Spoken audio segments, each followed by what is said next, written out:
When we were doing our own due diligence and research on, finding the best collagen peptides that could help with ligaments and tendons, the one that sort of stuck out to me was the one that was done in collaboration with the Australian Institute of Sport, which talked about, athletes who were recovering from injury, getting back to sport. Could you just touch on a few of those sort of highlights of that trial that showed how effective this product actually is?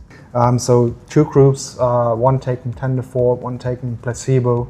And then after 3 months, we switched the groups. So the Tendor group switched over to placebo group participants took Tendor, and what we saw there is once the group was in Tendor, there was a much quicker return to sports compared to the placebo group. So great outcome of that study. Yeah. A lot of people are training for high rocks events, and we're selling a lot of the ligament and tendon product to that type of consumer group because obviously, it's quite intensive. There's a lot of jumping, there's box jumps, there's all different types of things. It's really straining, bones, joints, ligaments, tendons, muscles, but where people are finding their weak point to a degree is ligaments and tendons. So that was something that was really interesting to me to better understand.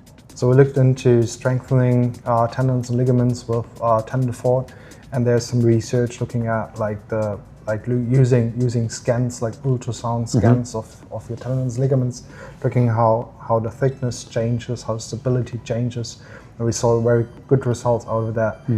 Speaking about those kind of drop jumps movements, we also conducted a research where we looked into recovery after sports, and we actually also saw here great results. So we looked into blood markers like keratin kinase, which is built in the body after, let's say, induced injuries. And once they took the bioactive collagen peptides, they reduced this amount of markers in the blood.